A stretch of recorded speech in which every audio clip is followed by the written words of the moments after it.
Welcome, Night Owl. I'm honored that you've chosen to spend part of your evening here, in stillness and curiosity.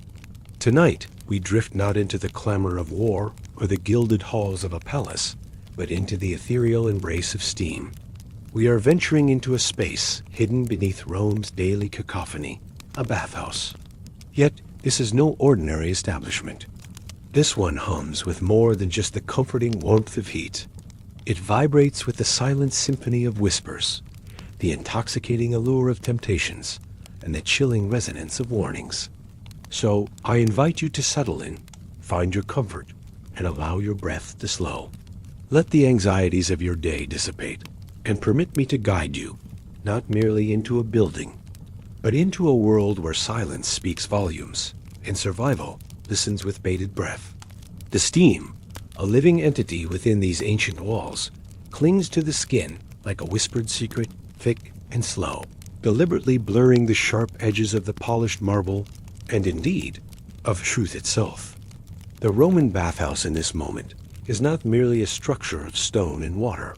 It is alive, not with the boisterous laughter or the casual chatter one might expect, but with the quiet, profound language of fleeting glances of intimate proximity and of the very steam swirling sensuously between naked bodies who carry untold secrets beneath their practiced silence. As our unseen narrator steps across the threshold, there is no grand welcome, no joyous chorus of voices, only the oppressive yet strangely comforting heat, the rhythmic cadence of breath, and an immediate, visceral sense that whatever transpires within these hallowed, humid confines is destined to remain forever etched between the ancient stones and the vulnerable skin of those present. It is a world where power, unlike the brazen displays in the Forum or the Senate, does not need to raise its voice. Here, it brushes shoulders with deceptive casualness. It slides across wet, treacherous floors with silent menace. It waits patiently for its opportune moment to strike. The air, heavy with moisture and the faint, mingled scents of olive oil, human sweat, and damp, ancient stone, creates an almost dreamlike atmosphere. The sounds are muted, distorted by the pervasive mist, a distant murmur of voices from other chambers, the gentle drip of condensation from the vaulted ceilings, the soft slosh of water in unseen pools. Every sense is heightened, yet simultaneously dulled, creating a paradoxical state of hyper-awareness and blurred reality. The narrator, a silent observer, finds himself immediately enveloped in this sensory paradox. The warmth is initially comforting, a gentle caress, but it soon becomes a pervasive presence, a constant reminder of the inescapable intimacy of the space. The slickness of the marble underfoot, the cool touch of a stone bench against bare skin, all contribute to an overwhelming sense of being utterly exposed, not just physically, but psychologically. This is a place where the usual social masks are stripped away, not just by the removal of clothing, but by the very environment itself, forcing a raw, unvarnished confrontation with oneself and with others. Within this aqueous embrace, the unspoken language of the bathhouse truly flourishes. A fleeting glance held a fraction too long, a subtle shift in posture, the precise distance maintained or breached between individuals. These are the true dialects of this hidden world. Power dynamics are not declared. They are enacted through the most subtle of gestures. The way one man occupies a space, the casualness with which another is ignored, the deferential bow of a head, or the almost imperceptible flinch of a shoulder. These are the silent pronouncements of status and influence. The narrator, acutely aware of his own vulnerability in this unfamiliar terrain, becomes a student of this silent communication. He observes the subtle hierarchies at play, the unspoken rules that govern every interaction. There is an immediate understanding that overt displays of dominance are unnecessary, even gauche. True power here is exercised with a quiet, almost imperceptible authority, a mere suggestion that carries the weight of an imperial decree.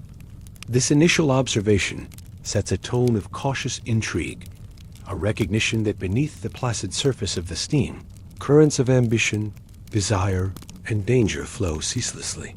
The very steam itself, swirling and eddying, seems to act as a living, breathing confidant, a silent witness to the clandestine exchanges that define this particular bathhouse. It is in the thickest pockets of mist, where visibility is most obscured, that hushed conversations take on a conspiratorial tone. Figures draw close, their voices dropping to barely audible murmurs, their faces obscured by the vapor, lending an air of anonymity to their illicit dealings. The environment, far from being a mere backdrop, actively facilitates these secret meetings. The constant movement of bodies, the ambient sounds of water, and muffled voices all provide a natural cover for words not meant for public consumption. Here, agreements are forged, alliances are whispered into existence, and betrayals are subtly plotted, all under the benevolent, concealing shroud of the steam. The narrator senses the weight of these unspoken transactions, the gravity of the information being exchanged. It is a place where discretion is not merely a virtue, but a vital survival mechanism.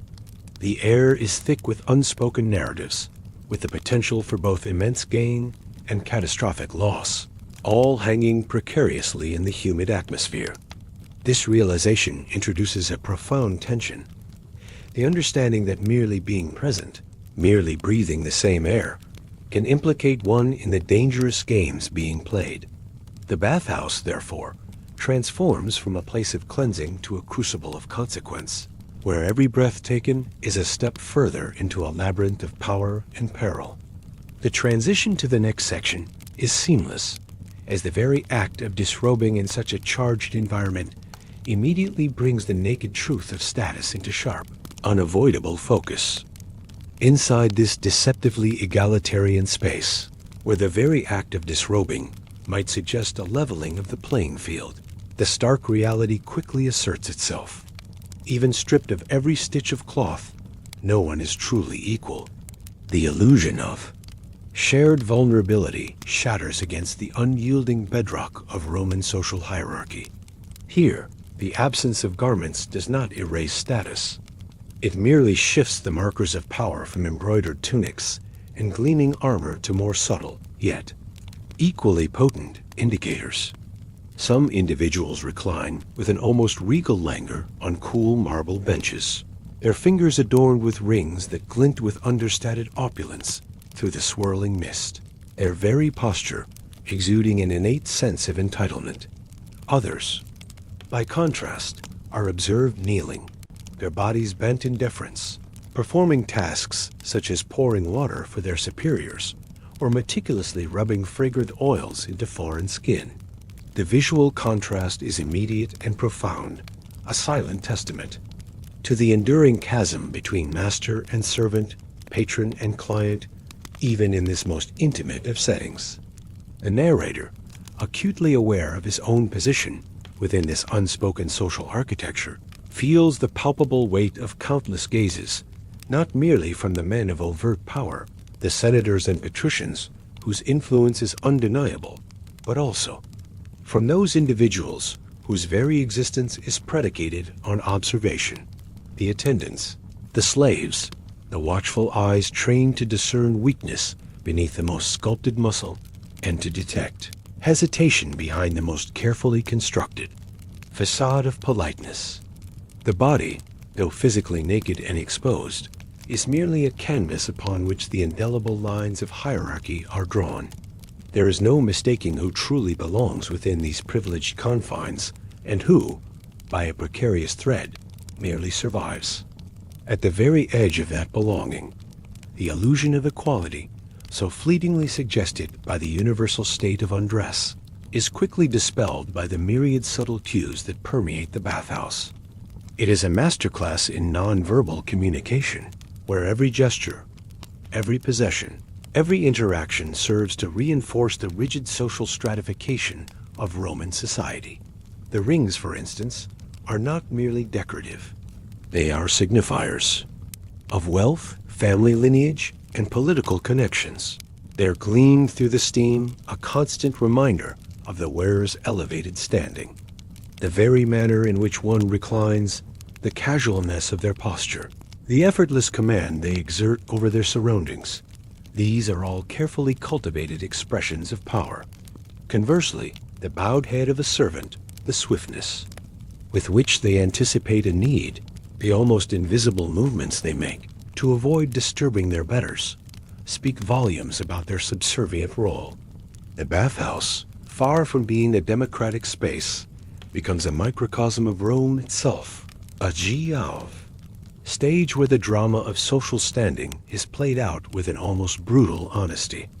The narrator, an astute observer, notes how even the quality of the oils used, the fineness of the towels, or the specific attendance assigned to certain individuals, all contribute to this intricate tapestry of status. It is a silent, yet deafening, declaration that while bodies may be bared, the invisible robes of power remain firmly draped around those who possess it. The weight of gazes is perhaps the most oppressive, yet illuminating, aspect of this disrobed arena. The narrator becomes acutely aware of being perpetually under scrutiny, a feeling that transcends mere self-consciousness. These are not casual glances. They are assessments, calculations, and sometimes veiled threats. The men of power, accustomed to being obeyed, cast their eyes with an almost proprietary air, evaluating, judging, and perhaps even seeking out vulnerabilities. Their gaze is a form of silent dominance, a reminder that even in their nakedness, they retain the authority to command and to punish. But it is the gazes of the attendants and slaves that hold a different, more unsettling quality. These are individuals whose survival depends on their ability to read the subtle cues of their masters, to anticipate their moods, and to identify any potential threats or opportunities. Their eyes are trained to see beyond the superficial, to pierce through the facade of composure and detect the slightest tremor of fear, the faintest flicker of ambition. The narrator feels their eyes upon him, not with malice, but with a detached, professional assessment, as if he too is being weighed and measured, his worth and his potential danger meticulously catalogued. This constant surveillance creates an atmosphere of pervasive tension, where every movement feels deliberate, every expression carefully controlled. The bathhouse, therefore, transforms into a panopticon of power, where the act of being seen is inextricably linked to the act of being judged, and where the most dangerous vulnerability is not physical nakedness, but the exposure of one's true. Standing within the unforgiving hierarchy, indeed, the social hierarchy of Rome is not merely replicated within these walls. It is amplified, stripped bare of its usual adornments, and presented in its rawest, most visceral form. The interactions observed are not those of equals, but of individuals acutely aware of their respective positions. A patrician might casually flick water at a plebeian, an act that, outside, would be considered an insult, but here is merely an accepted demonstration of superiority. The ease with which some give commands, and the immediate, unquestioning obedience with which others respond, paints a vivid picture of this ingrained power structure. Even the conversations, though hushed, often revolve around topics that reinforce these divisions: political machinations, financial dealings, the subtle maneuvering for influence and favor. The narrator witnesses how even the most seemingly innocuous exchanges are imbued with layers of meaning. Each word, each pause, a carefully calibrated move in the intricate dance of power. The very layout of the bathhouse, with its various chambers and pools, subtly reinforces these divisions. Certain areas implicitly reserved for those of higher standing, while others are relegated to the lower echelons.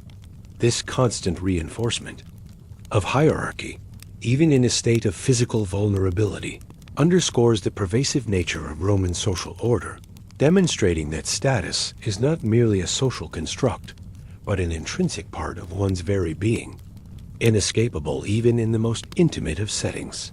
For those who exist at the precarious edge of this belonging, survival is a constant, delicate balancing act.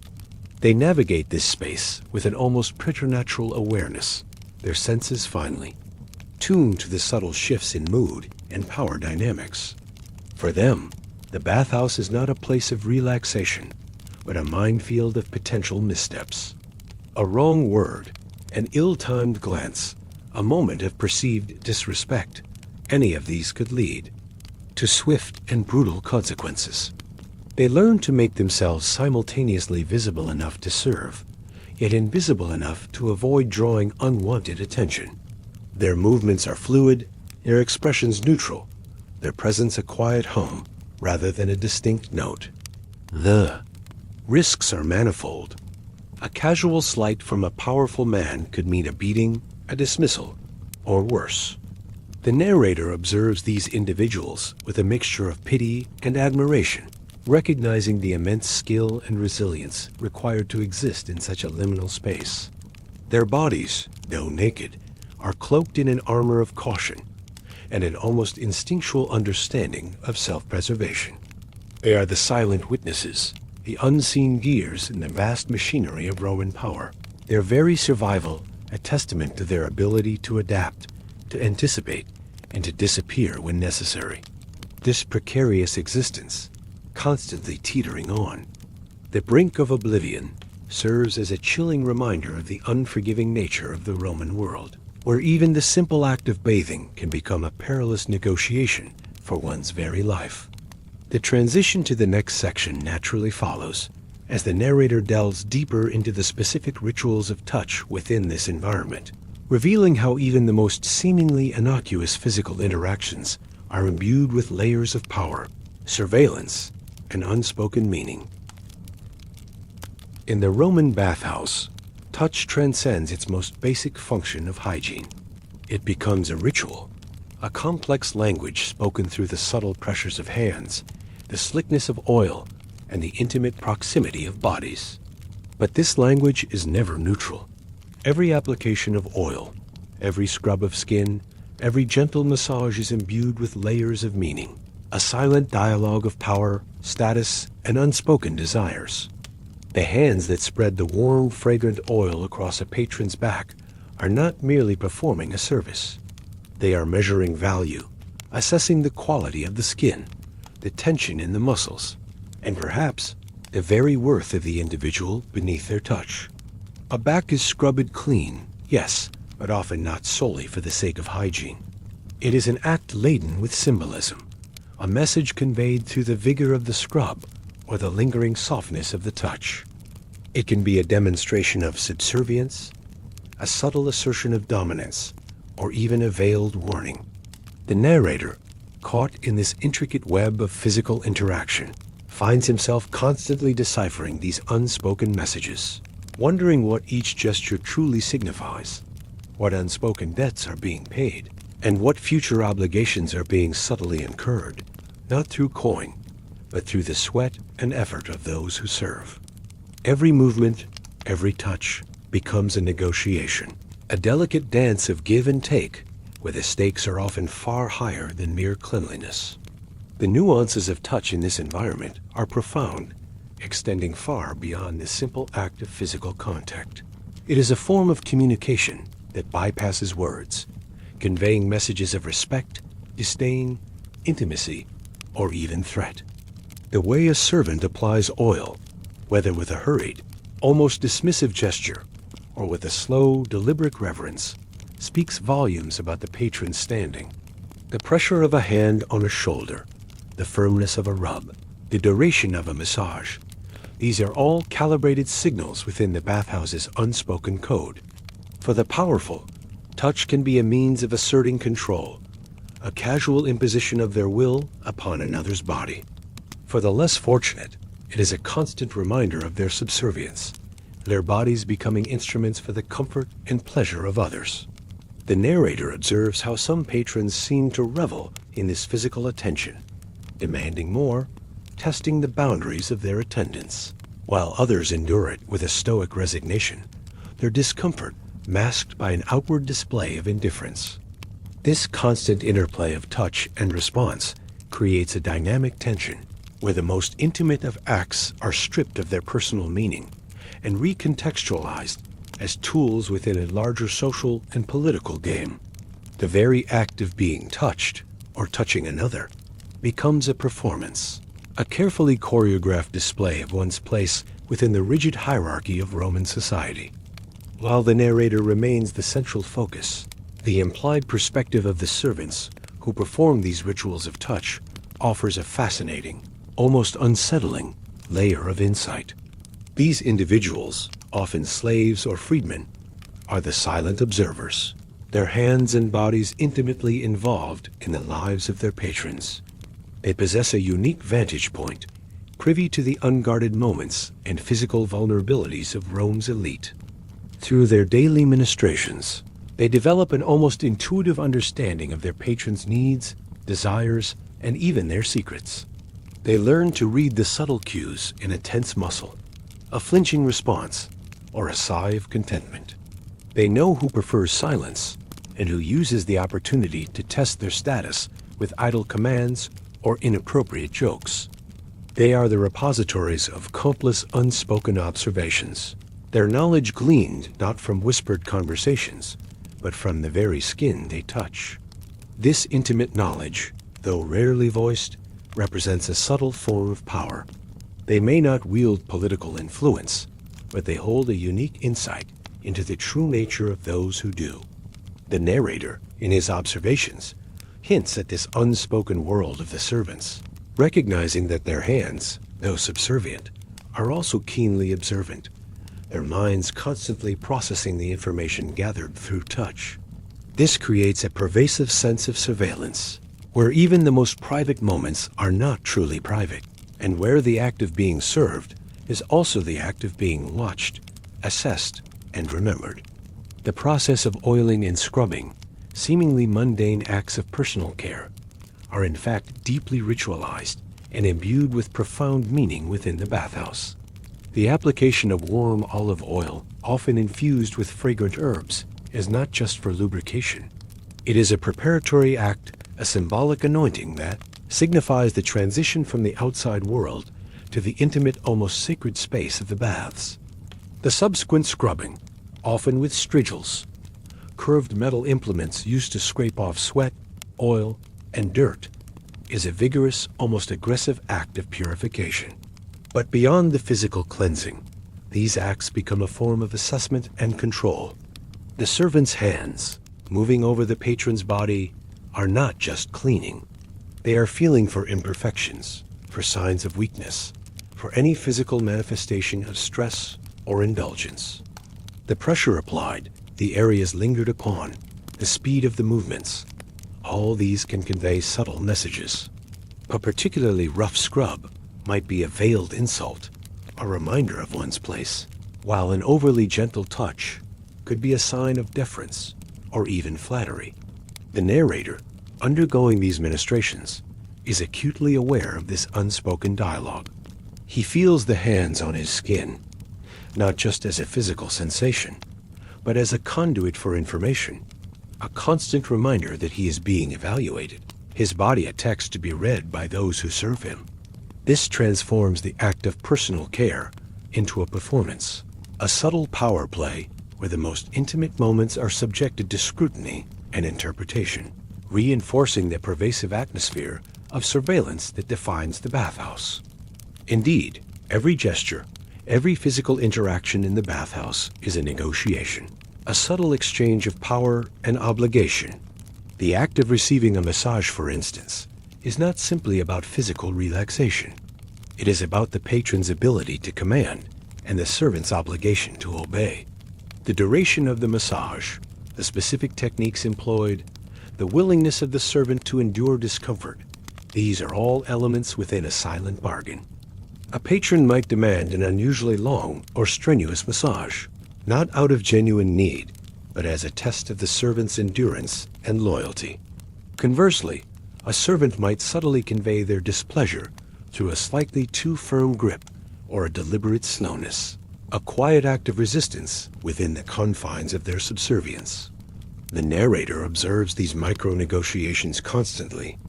He sees the subtle shifts in posture, the almost imperceptible tensing of muscles, the fleeting expressions that betray the true nature of the interaction. He understands that the value of these interactions is not measured in coin, but in the subtle accumulation of debts and favors, of unspoken understandings and veiled threats. The bathhouse, therefore, becomes a marketplace of sensation, where touch is the currency, and every transaction carries a hidden price. This constant negotiation, this intricate dance of power and submission, sets the stage for the next revelation, the hushed whispers that permeate the steam, carrying secrets and deals not meant to echo beyond these walls, secrets that can be far more dangerous than any physical confrontation. As the steam grows heavier, clinging to every surface and blurring the already indistinct figures, the atmosphere within the bathhouse shifts, becoming charged with a different kind of energy. It is in the deepest, most obscured corners, where the light struggles to penetrate and the sounds of splashing water are most muffled, that the true business of Rome often transpires. Here, voices dip low, hushed to barely audible murmurs, and names, especially those of consequence, are never spoken aloud, replaced instead by knowing glances or subtle gestures.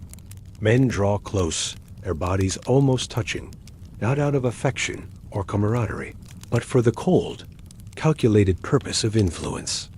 The air itself seems to thicken with unspoken agreements, with the weight of clandestine dealings. Words slip out with the steam, dangerous words that, if uttered in the forum or the Senate, would carry immediate and severe consequences. These are the whispers of political intrigue, of vast sums of money changing hands, of reputations being subtly undermined, and of lives being irrevocably altered. They are promises that would never survive the harsh, revealing light of day, deals forged in the comforting anonymity of the mist. The narrator, an unwilling and often unwitting eavesdropper, finds himself catching fragments of these conversations, snippets of information that piece together a mosaic of Rome's hidden underbelly. Perhaps he was never meant to hear them at all, a chilling realization that dawns upon him with a growing sense of dread. And in that very realization lies a new, profound tension. The understanding that merely knowing something you shouldn't is just as perilous, if not more so, than speaking it aloud. The bathhouse, in these moments, transforms from a place of physical cleansing into a crucible of political and personal machinations, where the most dangerous weapon is not a blade, but a whispered word. The atmosphere of conspiracy is palpable, almost a physical entity within these specific enclaves of the bathhouse. It is in the caldorium, where the heat is most intense and the steam most dense, or in the secluded alcoves of the main frigidarium, that these hushed exchanges take place. The very architecture of the bathhouse, with its labyrinthine passages and multiple chambers, lends itself perfectly to these clandestine dealings. The constant movement of other bathers, the ambient sounds of water and distant voices all provide a natural, almost perfect cover. It is a place where one can appear to be engaged in the mundane act of bathing while simultaneously orchestrating the downfall of a rival or securing a lucrative contract. The dim light filtered through the steam adds to the sense of secrecy obscuring faces and softening features, making it easier for individuals to shed their public personas and engage in activities that would be unthinkable in the public eye. The narrator notes how certain individuals gravitate towards these shadowy corners, their body language subtly shifting, their eyes constantly scanning for unwanted observers. There's a palpable tension in these spaces, a sense of high stakes being played out in hushed tones. The air vibrates with the unspoken, with the weight of decisions that will ripple far beyond the confines of these steamy walls. This environment, seemingly designed for relaxation, becomes a stage for the most serious and often illicit business of the Roman elite, a testament to their ability to adapt any space to their Machiavellian ends. The nature of these whispers is as varied as the ambitions of the men who utter them, yet they share a common thread: danger.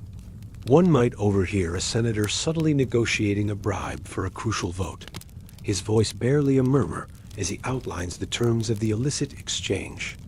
Another conversation might reveal a plot to discredit a political opponent, with names and strategies exchanged in clipped, urgent tones. There are whispers of vast land deals, of gladiatorial contests being fixed, of personal vendettas being orchestrated with chilling precision. The common denominator is always power and gain, often at the expense of others. These are not idle rumors.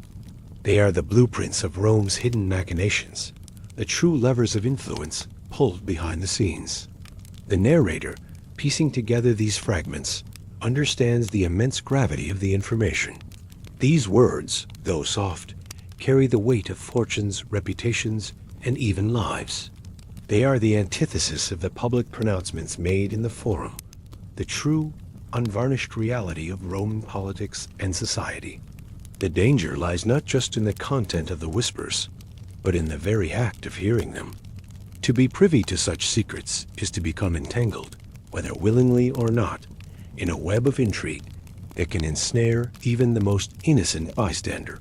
The bathhouse, in these moments, becomes a dangerous echo chamber, where every whispered word carries the potential for catastrophic repercussions. A stark reminder that even in a place of supposed relaxation, vigilance is paramount. The narrator's role as an unintended listener is central to the escalating tension of the narrative. He doesn't actively seek out these conversations. Rather, they drift to him on the currents of steam and muffled sound, fragments of dangerous truths that he cannot unhear. This accidental eavesdropping places him in an incredibly precarious position. He is a ghost in the machine, a silent witness to events that could unravel the very fabric of Roman society, or at least his own existence within it. The initial intrigue quickly gives way to a gnawing fear, a chilling realization that his presence, his very ability to comprehend these hushed words, has made him a liability. He becomes acutely aware of the vulnerability of his position, a mere pawn in a game far beyond his control. The more he hears, the more he understands the intricate, ruthless nature of the power struggles at play, and the more he realizes the profound danger of his newfound knowledge. This tension is not external. It is internal, a constant thrum of anxiety that accompanies every breath. He is trapped between the desire to understand and the desperate need to remain unnoticed, to appear as just another anonymous bather. The bathhouse, once a place of curiosity, transforms into a cage of his own making, where every overheard word tightens the invisible bonds of his predicament. This psychological burden, the weight of unasked-for secrets, becomes a heavy cloak, far more oppressive in the steam itself. This realization that merely knowing something you shouldn't is as dangerous as speaking it aloud is the ultimate, chilling truth revealed in these whispered moments. The narrator understands that discretion is not just a virtue here. It is the ultimate form of self-preservation. To betray even a hint of recognition, to let slip a single word that suggests he has heard too much, would be to invite swift and merciless retribution. The silence he maintains becomes his shield, his only defense against the unseen forces at play.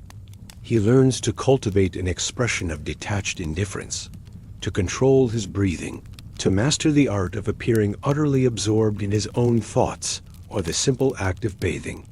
The weight of this unspoken knowledge is immense, a constant pressure that shapes his every movement and interaction. It transforms the bathhouse experience from one of relaxation to one of constant vigilance, a high-stakes game of observation and feigned ignorance. He understands that the information he has inadvertently acquired is a double-edged sword. It grants him a terrifying insight into the true nature of Roman power, but it also marks him as a potential threat. The bathhouse, therefore, becomes a school of survival, where the lessons are harsh and the tuition is paid in constant fear. The transition to the next section is seamless, as this atmosphere of unspoken tension and precarious survival sets the stage for a moment of unexpected defiance. A dangerous joke that shatters the fragile silence and brings the hidden dangers of the bathhouse into sharp, immediate focus. But sometimes in this realm of hushed secrets and calculated silences, It is not what is gravely said that seals one's fate, but rather what is carelessly, perhaps even innocently, laughed at. The bathhouse, for all its oppressive weight of power, is suddenly pierced by an unexpected sound, a chuckle. It emanates from a slave, a young man whose striking beauty is matched only by his audacious spirit. He is too beautiful, perhaps for his own good, and certainly too bold for this environment, where subservience is the only acceptable posture. His laughter, a brief, almost musical burst, hangs in the humid air, an anomaly in the pervasive quiet. Was it truly innocent, a spontaneous reaction to some private amusement? Or was it a deliberate test, a defiant ripple in the carefully maintained calm? A challenge to the unspoken rules that govern every breath within these walls? The question itself is dangerous, for in this space, where every action is scrutinized and every sound carries weight, laughter can echo not as mirth, but as an act of profound defiance. And the host, a man of immense power and even greater ruthlessness, reclining nearby on a cushioned marble bench, pauses. His hand, adorned with a signet ring that speaks of generations of authority, freezes mid-sip, a goblet of spiced wine held motionless before his lips. The moment stretches, heavy and viscous as the vapor itself, an eternity suspended in the steam. No one breathes, no one dares to move, until he does. The air crackles with an unspoken tension, a collective holding of breath as the fate of the bold slave, and perhaps the very atmosphere of the bathhouse, hangs precariously in the balance. The slave himself is a figure of captivating paradox. His beauty, a gift of nature, is also a curse in a world where such attributes can attract both dangerous desire and jealous resentment. He moves with an innate grace, an almost insolent confidence that belies his station. There is a spark in his eyes, a flicker of intelligence and spirit that refuses to be entirely extinguished by the chains of servitude. This boldness, however, is a double-edged sword. In a place where slaves are expected to be seen and not heard, to be invisible extensions of their master's will, his very presence is a quiet rebellion. He is not merely a body. He is a personality, a force that cannot be entirely contained. The narrator, observing him, senses this inherent defiance, his refusal to be completely subsumed by his circumstances. It is this combination of striking appearance and an unyielding spirit that makes his sudden, ill-timed laughter so potent, so disruptive. It is not the nervous titter of a frightened man, nor the obsequious giggle of one seeking favor. It is a genuine, unburdened sound, a sound that belongs to a free spirit, and therefore, a sound that is profoundly out of place in the oppressive confines of the bathhouse. This slave, in his raw, unadulterated humanity, becomes a focal point, a momentary disruption in the carefully orchestrated theater of power and submission, drawing all eyes and holding all breaths in a way that few, even the most powerful, could command. The laughter itself is the catalyst, the spark that ignites the latent tension. Was it truly innocent? Perhaps a private joke, a fleeting thought that escaped before it could be contained. Or was it, as the narrator speculates, a test, a deliberate, albeit subtle, act of provocation, a challenge to the established order? The ambiguity is what makes it so dangerous. In a place where every action is interpreted through the lens of power, an innocent gesture can be misconstrued as defiance, and a deliberate act of rebellion can be dismissed as mere foolishness. The power of perception is paramount. The host, and indeed all those present, are forced to interpret this unexpected sound. Does it signify contempt, disrespect, or merely a lack of understanding of the gravity of the situation?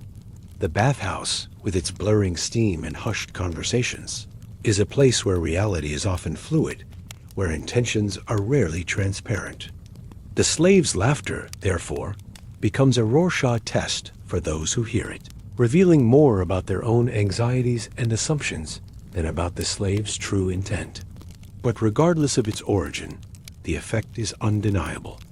It shatters the fragile peace, drawing a sharp, uncomfortable line between the expected and the unexpected, between control and its sudden, terrifying loss. It is a sound that reverberates not just through the air, but through the very foundations of the unspoken rules that govern this dangerous domain. The host's reaction is a study in controlled power. His pause is not one of confusion or surprise, but of deliberate calculation. The goblet, held motionless, becomes a symbol of suspended judgment, a moment of profound stillness before a potentially violent storm. His eyes, though perhaps obscured by the steam, are felt by everyone present, their intensity a palpable force. A shift in atmosphere is immediate and chilling. The low hum of conversation dies away, replaced by an almost suffocating silence. Every individual in the chamber becomes acutely aware of the host's stillness, understanding instinctively that a critical moment has arrived. The collective holding of breath is not merely a dramatic device. It is a visceral response to the palpable threat that hangs in the air. The host, by his very inaction, exerts immense control, forcing everyone to wait, to anticipate, to feel the full weight of his displeasure. It is a demonstration of power far more effective than any shouted command or overt threat. He is not reacting impulsively. He is assessing, weighing the implications of the slave's transgression, and deciding on the appropriate response. This moment, so quiet, so seemingly insignificant, becomes a profound lesson in the arbitrary nature of power, where a single, ill-timed sound can trigger a chain of events with devastating consequences. The bathhouse, in this instant, becomes a stage for a silent, terrifying drama, with the host as the ultimate arbiter of fate. This incident, seemingly minor, serves as a stark and brutal illustration of the fragility of life and status within the Roman social structure, particularly for those at its lower echelons. The slave's laughter, a momentary lapse in decorum, exposes the thin veneer of civility that covers a brutal reality. His fate, and indeed the fate of any individual deemed to have stepped out of line, can be decided in an instant by the whim of a powerful man. There is no appeal, no recourse, no justice in the modern sense. The arbitrary nature of power is laid bare. A life can be irrevocably altered, or even ended, not by a grand act of rebellion, but by a simple human sound. The narrator understands that this is not an isolated incident. It is a constant underlying threat that permeates every interaction in the bathhouse. The ease with which the host can bring an entire room to a standstill, the unspoken understanding that his will is absolute, underscores the immense power wielded by the Roman elite. For the slave, this moment is a terrifying reminder of his precarious existence, a stark confrontation with the fact that his very being is subject to the capricious desires of others. It is a chilling lesson in the cost of defiance, however unintentional, and a powerful testament to the constant vigilance required for survival in a world where human life, particularly that of a slave, can be valued less than a casual amusement. This profound demonstration of unchecked power sets the stage for the next intriguing development, the unexpected appearance of a woman, a figure whose presence in this male-dominated space is as anomalous as it is captivating, and whose silent observation carries its own weight of mystery and potential danger. Then, amidst the swirling steam and the hushed male voices, she appears. A figure so strikingly out of place, so undeniably an anomaly, that her mere presence sends a ripple of unspoken questions through the bathhouse. She is a woman, and not just any woman, but one whose demeanor and attire suggest a status that would typically preclude her from such an open, unchaperoned presence in a public bathhouse, especially one frequented by men of power. Draped in damp red silk, a color of passion and power that seems to absorb and reflect the humid light, she moves with an almost ethereal grace, like a thought too sharp for words, too profound to be articulated. Her steps are deliberate, silent, yet imbued with an undeniable purpose. No one addresses her directly. No one dares to question her presence aloud, though the silent queries hang heavy in the air, thick as the steam itself. But everyone notices. Every eye, whether overtly or subtly, tracks her movement, especially the narrator, whose senses, already heightened by the bathhouse's peculiar atmosphere, are drawn to her with an almost magnetic force. He senses, with an instinct born of observation and a growing understanding of this hidden world, that she is not here for pleasure, for the simple act of bathing or relaxation. Her purpose is far more profound, far more intricate. Perhaps she collects stories, the dangerous whispers that drift through the steam. Perhaps she delivers them, a silent messenger of fate. In either case, her silence, in this place of hushed conspiracies and unspoken threats, is the loudest thing in the room, a resonant chord that vibrates with mystery and an undeniable, unsettling power. Her unexpected presence is a profound disruption to the established order of the bathhouse. Roman society, particularly among the elite, was rigidly structured, and the public bathhouses, while offering a degree of social mixing, still adhered to strict gender norms. For a woman of apparent standing, indicated by the quality of her silk and her confident bearing, to be present in a male-dominated section, and to do so with such an air of unchallenged authority, is an extraordinary event. It immediately marks her as someone beyond the usual conventions, someone with connections or power that transcend the ordinary rules. She is not a servant, nor a courtesan in the usual sense. Her aura suggests something far more significant. The narrator, accustomed to the subtle codes of the bathhouse, recognizes this immediate incongruity. Her presence is a deliberate statement, a challenge to the unspoken boundaries. It forces everyone to re-evaluate their assumptions about the space and the kind of interactions that can occur within it. She is an anomaly, a living question mark, and her very existence within these walls hints at a deeper, more complex layer of machinations at play, suggesting that the bathhouse is not just a stage for male power, but a nexus where different forms of influence intersect often in unexpected ways. Her description and demeanor are as captivating as her presence is unusual. The damp red silk clinging to her form is not merely clothing. It is a second skin, a vibrant, almost defiant splash of color against the muted tones of marble and steam. Red, in Roman culture, was a color associated with power, with passion, and with the military, making her choice of attire even more striking in this context. She moves with a fluidity that suggests both grace and a predatory awareness, her steps silent, almost gliding, as if she is part of the very mist. There is no hesitation in her movements, no uncertainty in her gaze. Her eyes, though perhaps veiled by the steam, convey an intense, almost unnerving focus. She does not seek attention, yet she commands it effortlessly. Her silence is not passive. It is an active, deliberate choice, a powerful tool. In a place where men whisper secrets, her refusal to speak amplifies her mystery, making her an enigma that everyone present feels compelled to try and solve. The narrator finds himself drawn to her, not just by her physical presence, but by the sheer force of her unspoken will. She is a living embodiment of the bathhouse's own secrets, a figure who seems to understand its hidden currents and dangerous undertows with an innate, almost supernatural ease. Her demeanor suggests a deep well of knowledge, a quiet confidence that stems from an understanding of the true nature of power, a power that often operates most effectively in the shadows and in silence. The unspoken questions that swirl around her are almost as tangible as the steam itself. Who is she? Why is she here? What is her purpose? These questions, though unvoiced, are reflected in the darting glances, the subtle shifts in posture, and the sudden lulls in conversation that accompany her movements. Is she a spy, sent by a powerful senator to gather intelligence? An informant, trading secrets for influence? Or perhaps a power broker in her own right, operating outside the traditional male-dominated spheres of Roman politics?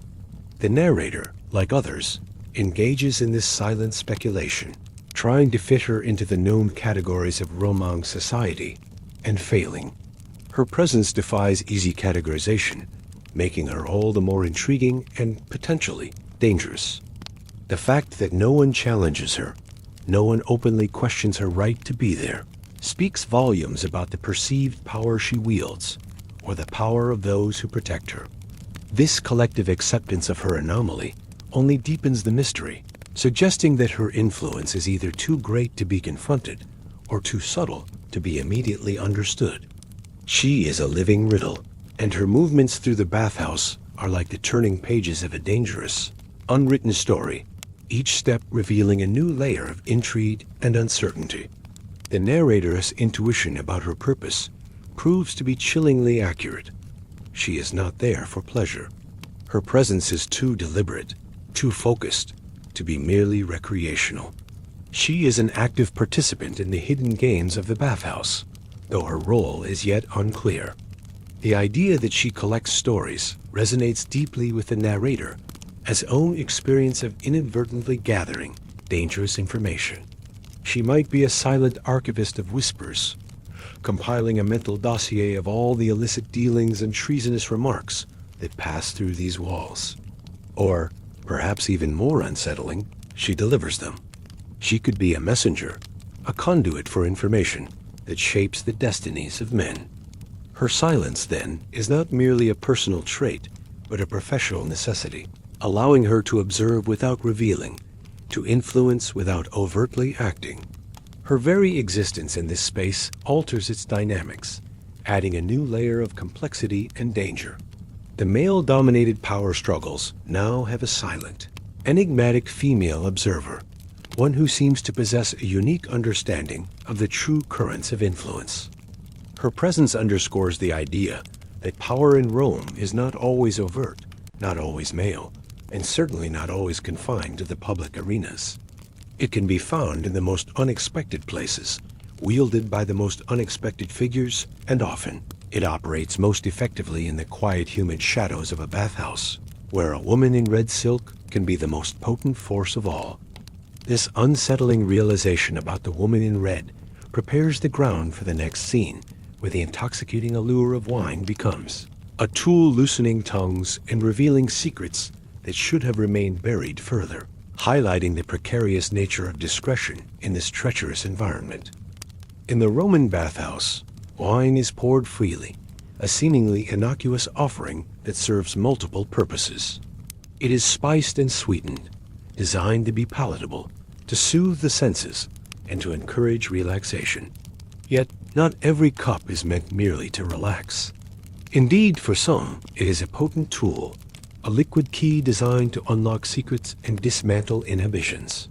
The ambient warmth of the caldorium, combined with the intoxicating effects of the wine, creates an environment where tongues loosen, and the carefully constructed facades of Roman dignity begin to crumble. It is in this state of induced vulnerability that the true danger of the wine trick reveals itself. One nobleman, perhaps emboldened by the heady mixture of heat and alcohol, becomes too loose-tongued. His voice, initially a murmur, rising in volume, his words spilling out with an alarming lack of caution. His stories, initially innocuous anecdotes, soon veer into dangerous territory, touching upon political grievances, personal resentments, and eventually, outright treason. The narrator, a silent observer, watches with a growing sense of dread as the man's companions react to this escalating indiscretion. Some lean in, their expressions a mixture of feigned concern and genuine curiosity, perhaps hoping to glean further intelligence. Others subtly pull away, their bodies shifting almost imperceptibly, creating a physical distance from the unfolding disaster. The man, lost in his own intoxicated narrative, doesn't notice these subtle shifts. He has forgotten, or perhaps never truly understood, that in the bathhouse, the walls don't need ears. The very water listens, and the pervasive silence carries every incriminating word, every dangerous sentiment, to those who are truly paying attention. A wine, far from being a simple beverage, becomes a weapon, a catalyst for self-destruction, in a place where discretion is not merely advised, but absolutely essential for survival. The role of wine in the bathhouse is far more complex than simple refreshment. It is a social lubricant, certainly, easing conversation and fostering a superficial sense of camaraderie among men who might otherwise be rivals.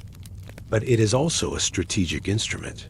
The Roman elite understood the power of intoxication to lower guards, to reveal true intentions, and to extract information that would otherwise remain hidden. The spiced and sweetened concoctions were designed not just for taste, but to be potent, to work quickly and effectively. The warmth of the bathhouse itself accelerates the effects of the alcohol, making its patrons more susceptible to its influence. For those with ulterior motives, offering wine is an act of calculated generosity, a subtle invitation to self-incrimination. It creates an atmosphere of false intimacy, a deceptive sense of security where men feel free to speak their minds, unaware that their words are being carefully catalogued and analyzed. The narrator recognizes this insidious aspect of the wine, understanding that its free flow is not an act of hospitality, but a deliberate tactic in the ongoing game of power and influence. It is a subtle trap, laid with an almost casual elegance, waiting for the unwary to stumble into its intoxicating embrace. The bathhouse, therefore, becomes a place where even pleasure can be weaponized, and where the most seemingly innocent gestures can carry the most dangerous implications. The nobleman who succumbs to the wine's influence is a tragic figure, a cautionary tale unfolding in real time. He is likely a man of some standing, perhaps even accustomed to the privileges that allow him to speak freely in other contexts. But here, in the bathhouse, his usual safeguards are stripped away. His initial indiscretions are minor, perhaps just boastful claims or thinly veiled criticisms of rivals. But as the wine takes hold, his inhibitions dissolve completely, and his voice grows louder, his words more reckless. He begins to speak of his political grievances, of perceived injustices, and then, inevitably, of his desire for change, for a different order. These are not just complaints. They are seditious statements, ordering on, or outright, treason. He might reveal details of secret meetings, names of co-conspirators, or plans for future actions that would undermine the very foundations of the state. The narrator listens horrified as the man digs his own grave with every slurred word. The content of his revelations is shocking, but it is the sheer recklessness of his delivery, the complete disregard for the inherent dangers of the environment, that truly underscores the wine's destructive power. He is a man undone by his own tongue, a victim of his own hubris and the intoxicating illusion of privacy that the bathhouse provides. The reactions of those around him are a fascinating study in human nature and the dynamics of power. Some of his companions, perhaps genuine allies, lean in with expressions of concern, trying to subtly interject, to steer the conversation away from dangerous ground. Their attempts are often futile, drowned out by the nobleman's increasingly loud pronouncements. Others, however, are more calculating. They lean in with a predatory curiosity, their eyes gleaming with interest, absorbing every incriminating detail. These are the opportunists, the rivals who see a sudden, unexpected weakness to exploit. They might offer a subtle encouragement, a leading question, just enough to keep the flow of treasonous talk going, without overtly implicating themselves. Still others, recognizing the imminent danger, pull away, creating a physical and emotional distance. Their expressions are carefully neutral, their bodies angled away, as if to say, "I heard nothing, I saw nothing." The narrator observes this intricate dance of engagement and disengagement, understanding that each reaction is a calculated move in the treacherous game of survival. He sees the fear, the ambition, and the cold calculation reflected in the eyes of those present. A stark reminder that in this environment, loyalty is a fleeting commodity, and self-preservation is the ultimate virtue. The scene becomes a tableau of human frailty and cunning, all orchestrated by the insidious power of the wine. The nobleman's fatal flaw is his forgetting that in the bathhouse, the walls don't need ears. The very water listens, and the pervasive silence carries every incriminating word. This is not a place where secrets can truly be contained. The ambient sounds, the echoes, the very humidity of the air, conspire to ensure that nothing remains truly private. The concept of the bathhouse as a sentient entity, absorbing and retaining every whispered word, every treacherous thought, adds a chilling, almost supernatural dimension to the narrative. It reinforces the idea that there is no true escape from surveillance, no corner so secluded that it can offer genuine privacy. The silence, far from being empty, is pregnant with meaning, a vast, receptive canvas upon which every sound, however faint, is indelibly recorded. The nobleman's drunken pronouncements, intended for a select few, are in fact broadcast to an unseen audience, an audience that includes not just the other bathers, but the very fabric of the building itself. This serves as a powerful metaphor for the pervasive nature of power and control in Roman society, where even the most intimate spaces are subject to scrutiny. The wine, by stripping away his caution, has exposed him to the full, unforgiving gaze of this silent, watchful world. His words, once uttered, cannot be unsaid. They become part of the bathhouse's collective memory, waiting to be retrieved and used against him. This profound lesson in the dangers of indiscretion sets the stage for the next, even more chilling revelation: the confession of an heir, a moment of profound vulnerability that will be exploited by an unseen listener, bringing the narrative closer to its inevitable, brutal climax. What follows the nobleman's drunken indiscretion is not merely another scene. It is a profound shift in the narrative's tension, a deepening of the treacherous currents that flow beneath the bathhouse's placid surface. Building upon the wine-fueled atmosphere, a young heir, perhaps emboldened by the previous nobleman's recklessness, or simply by his own intoxication and the illusion of intimacy that the steam creates, begins to speak. He is young, likely inexperienced in the brutal realities of Roman politics, and tragically unaware of the true nature of his surroundings. His voice, though not as loud as the previous speakers, carries with it the weight of his lineage, and the shocking content of his words reverberates with far greater consequence. He speaks of his father's perceived weaknesses, of his own burgeoning plans for the future, and most dangerously, of alliances he should never have even contemplated, let alone articulated in such a public, albeit steamy, forum. These are not idle boasts. They are pronouncements of ambition that border on, or directly constitute, treason against his own family, and by extension, the established order.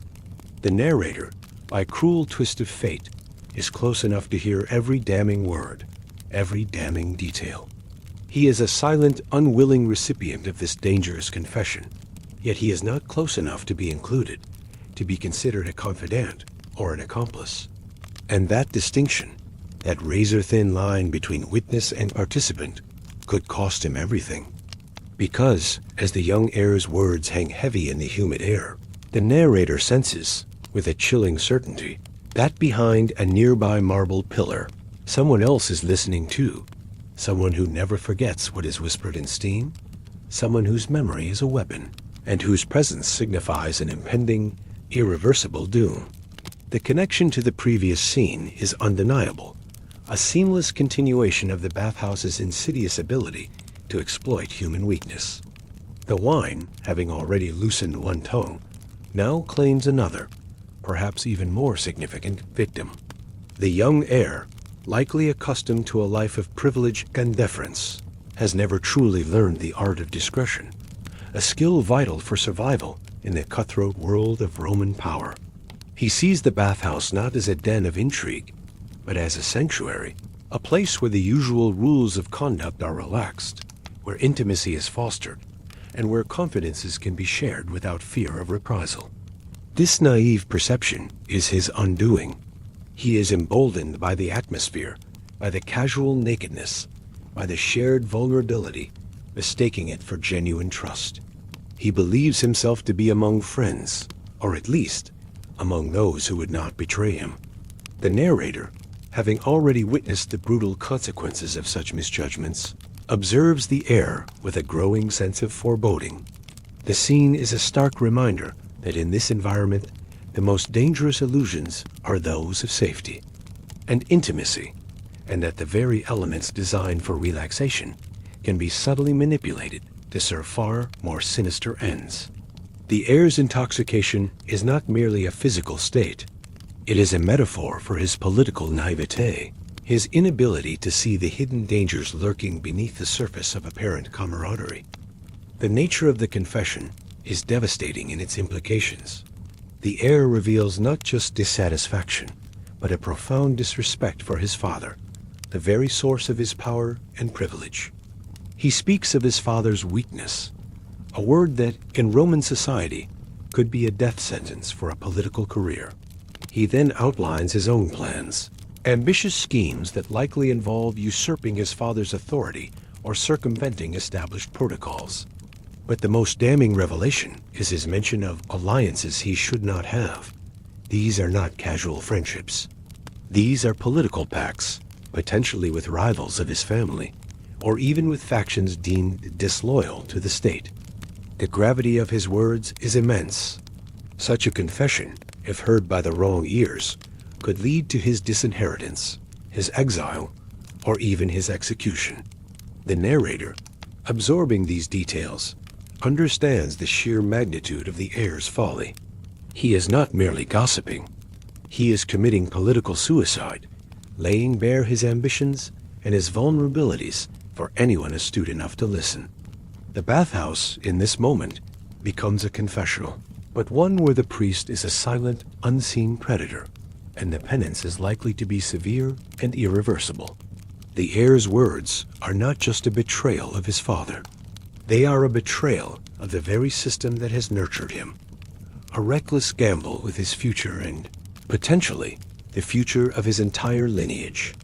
The narrator's proximity to this unfolding disaster is a source of profound peril. He is close enough to hear every word, to grasp the full, horrifying implications of the heir's confession. The details are etched into his memory, a dangerous burden that he now carries. Yet, crucially, he is not close enough to be considered part of the conversation, to be seen as an accomplice or a confidant. This distinction, while seemingly a saving grace, is in fact a source of immense danger. He is an accidental witness, an innocent bystander who has stumbled upon a secret that could destroy him if it were ever known that he possessed it. His very presence in the vicinity makes him a potential liability, a loose end that might need to be tied up. The tension for the narrator is almost unbearable. He must appear oblivious, yet he cannot unhear what he has heard.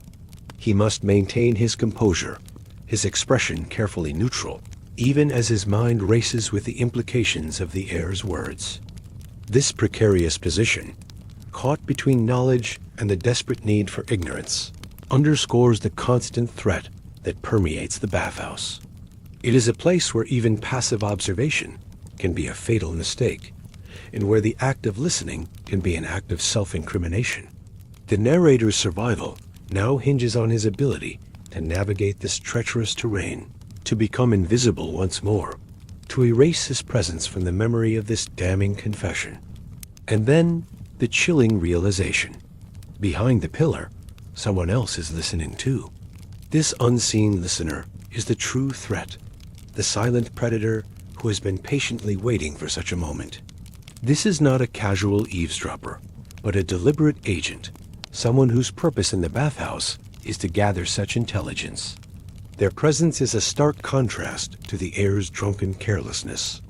They are sober, calculating, and utterly ruthless. They never forget what is whispered in steam. Every word is meticulously catalogued, every detail stored for future use. This individual is the embodiment of the bathhouse's true function, a place where power is consolidated, where rivals are identified, and where vulnerabilities are exploited. The narrator's awareness of this unseen presence heightens the tension to an almost unbearable degree. He knows that the heir's fate is sealed, not by his own words alone, but by the fact that they have been heard by the one who matters. This listener is the unseen hand of Roman power, the silent enforcer of its brutal rules. Their presence transforms the heir's confession from a mere indiscretion into a catastrophic act of self-destruction.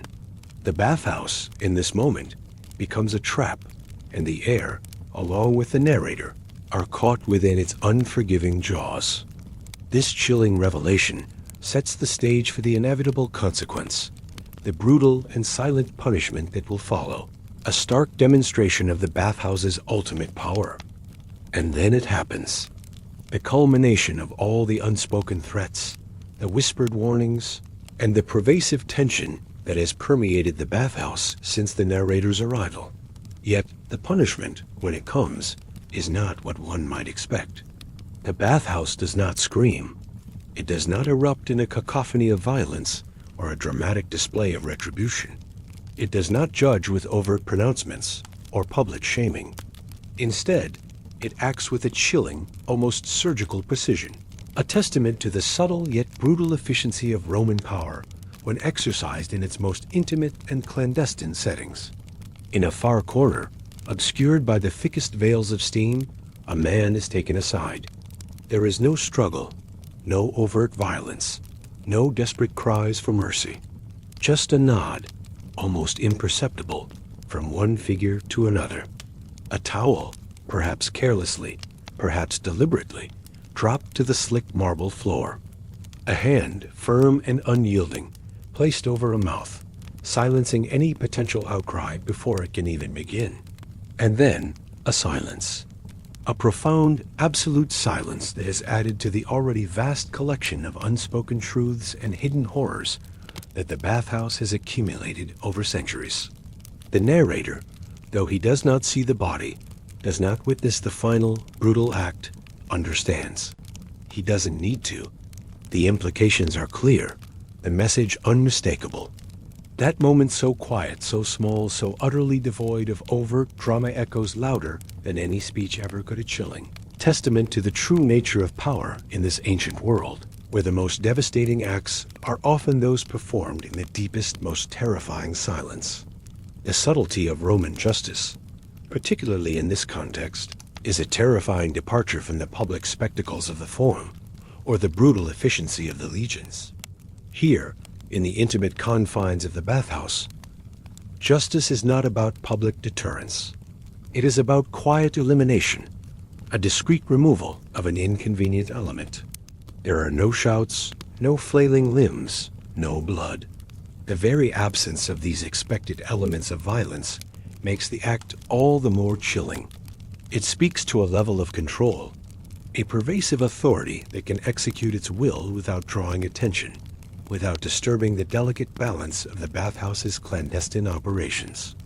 This is not justice as a moral imperative, but justice as a practical necessity, a swift and silent pruning of a branch that threatens the health of the tree.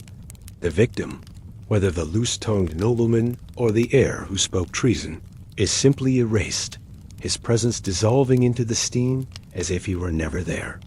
This quiet efficiency is a hallmark of true power, a demonstration that the elite can enforce their will without resorting to crude displays.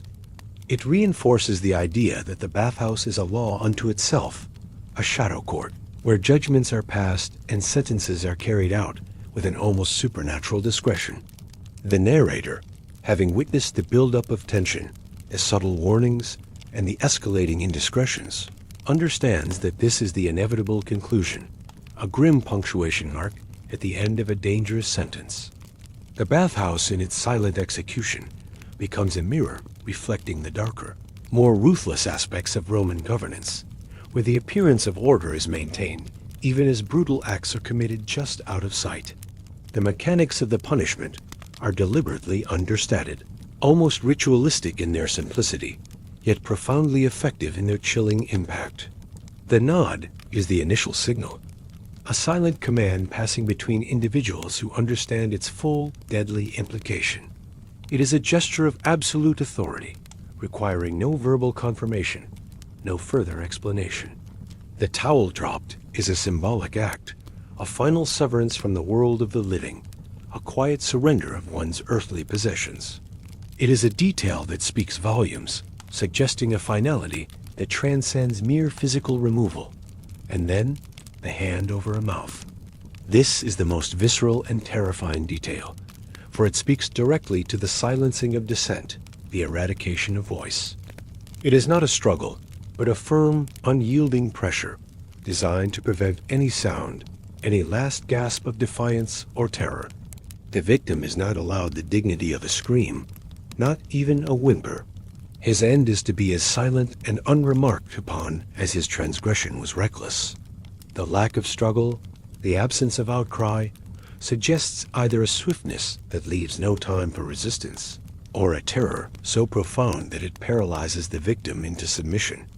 The narrator, piecing together these fragments, understands the brutal efficiency of the act. It is a performance designed to be seen by those who need to see it, and to be understood by those who are capable of understanding its true meaning. The bathhouse, with its blurring steam and muffled sounds, provides the perfect stage for this silent execution, ensuring that the act remains a private terror, a chilling lesson for those who might dare to challenge the established order. The narrator's understanding of the event, despite not witnessing the full brutality, is perhaps more profound than if he had seen every detail. His mind fills in the blanks, constructing a narrative of horror based on the subtle cues and the pervasive atmosphere of dread. He doesn't need to see the body. The absence of the man, the sudden, unnatural quiet in that corner, the lingering tension in the air, these are all sufficient evidence. The psychological impact on the narrator is immense. He has been a silent witness to a murder, an act of brutal power that has occurred just meters away, shrouded by steam and silence. This experience shatters any remaining illusions he might have held about the bathhouse as a place of mere relaxation or social interaction. He now sees it for what it truly is, a dangerous arena where life and death are casually dispensed, where power operates with impunity, and where the rules of the outside world are suspended. The incident imprints itself upon his consciousness, a chilling reminder of the fragility of life and the omnipresent threat of unseen forces. He understands that his own survival depends on his ability to internalize this lesson, to adapt to the brutal realities of this hidden world. The bathhouse has taught him a harsh truth, one that will forever alter his perception of power, justice, and the precarious nature of existence in Rome. The echo of silence that follows this punishment is perhaps the most terrifying aspect of the entire incident. It is not merely the absence of sound. It is a profound, resonant silence that speaks volumes. It is the silence of complicity, the silence of fear, and the silence of absolute power. No one speaks of what happened. No one acknowledges the missing man. The other bathers, those who were close enough to witness the subtle mechanics of the act, maintain a carefully constructed facade of indifference, their gazes fixed on some distant point, their bodies rigid with unspoken terror. This collective silence reinforces the power of the perpetrators, demonstrating their ability to control not just actions, but perceptions and narratives. It is a chilling testament to the effectiveness of their methods, for a punishment that leaves no trace, no outcry, no public record, is far more insidious than any public execution. It instills a deeper, more pervasive fear, for it suggests that one can simply vanish, erased from existence without a ripple. The bathhouse, in this moment, becomes a tomb of unspoken truths, a repository of silent horrors.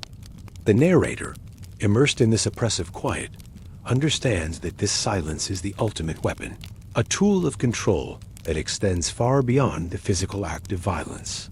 It is a silence that demands obedience, a silence that warns against defiance, and a silence that will forever haunt the humid corners of this treacherous Roman bathhouse.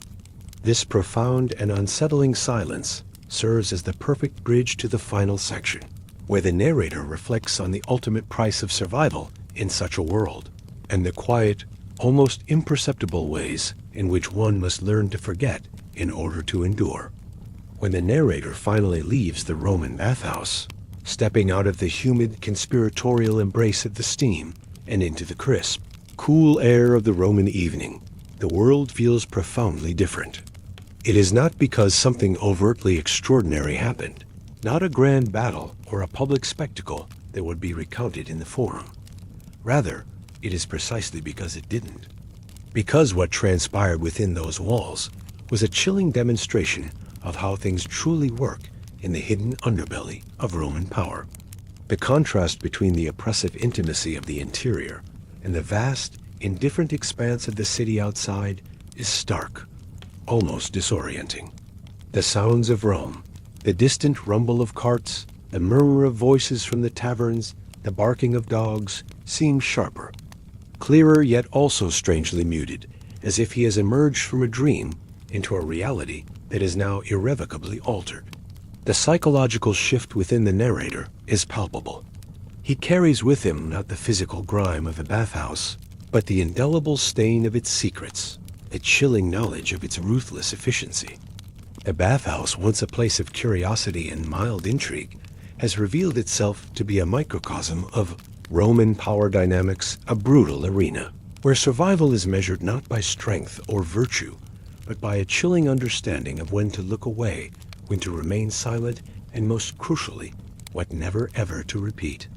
This quiet, almost imperceptible transformation is the true price of his survival, a burden he will carry long after the steam has dissipated from his skin. The act of leaving the bathhouse is not merely a physical departure. It is a psychological transition, a re-entry into a world that now appears through a different lens. The narrator steps from the enclosed, humid environment, where every sound was muffled and every sight blurred by steam, into the vast, open expanse of the Roman night. The cool air against his skin is a shock, a sudden awakening from the dreamlike state induced by the heat and the tension. The sounds of the city, once a distant hum, now assert themselves with a renewed clarity, yet they seem to carry a different resonance. He hears the casual laughter of passers-by, the mundane chatter of daily life, and it strikes him as almost absurdly innocent, oblivious to the dark currents that flow beneath the city's surface. The contrast is jarring. The public face of Rome, with its grand monuments and bustling streets, versus the hidden, ruthless world he has just glimpsed. He is no longer just a visitor.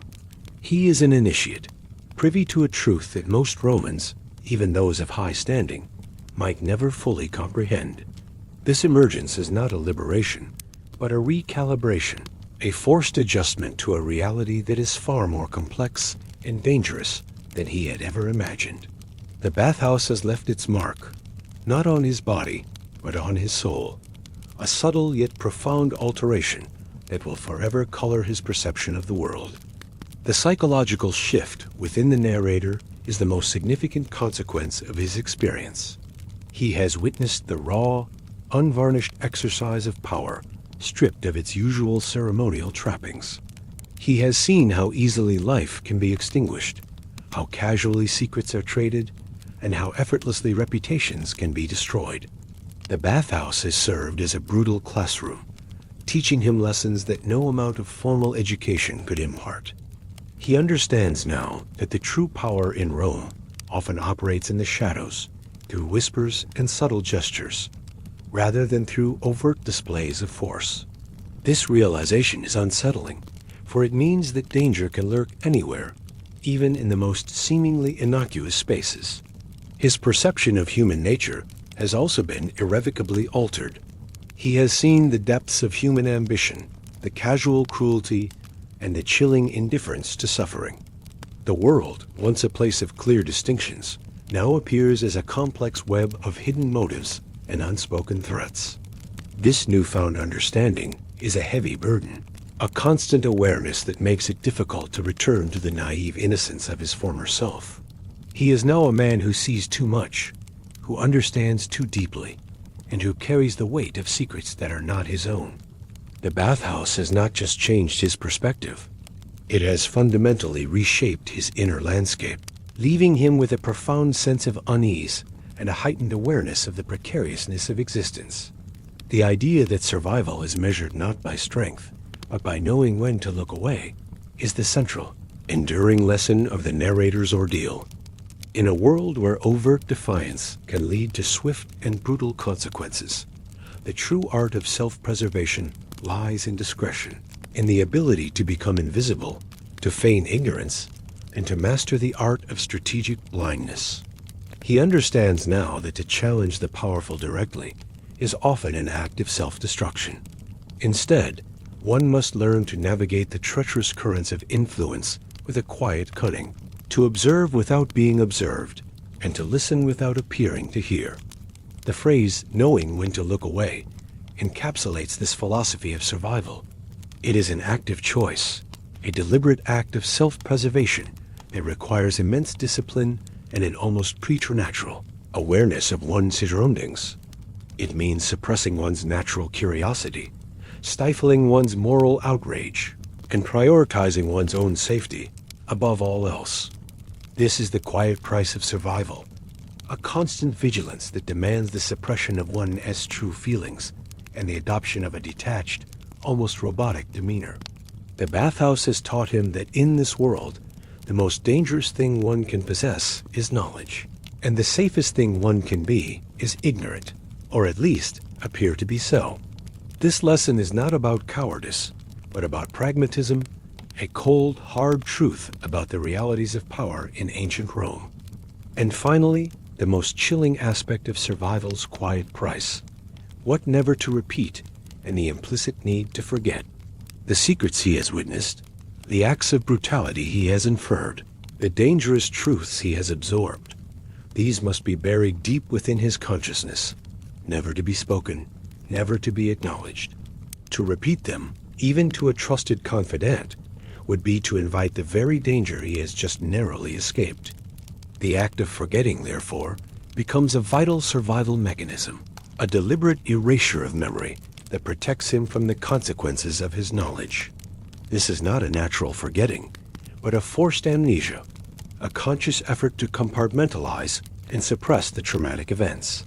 It is a form of self-censorship, a constant internal battle to maintain a facade of normalcy in a world that he now knows is anything but. The narrator understands that the Bathhouse, in its ruthless efficiency, has not only punished the transgressors, but has also subtly coerced its witnesses into complicity through silence. His survival is contingent upon his ability to become a blank slate, to erase the dangerous narratives from his mind, or at least to act as if they never existed. This enduring lesson, this quiet price of self-preservation, leaves him with a profound sense of melancholy. He has survived, yes, but at what cost? The Bathhouse has stripped him not just of his clothes, but of his innocence, leaving him with a chilling understanding of the true nature of power, lust, and survival in the heart of ancient Rome. The story ends not with a bang, but with a quiet, lingering echo, a testament to the enduring power of unspoken truths and the heavy burden of knowledge.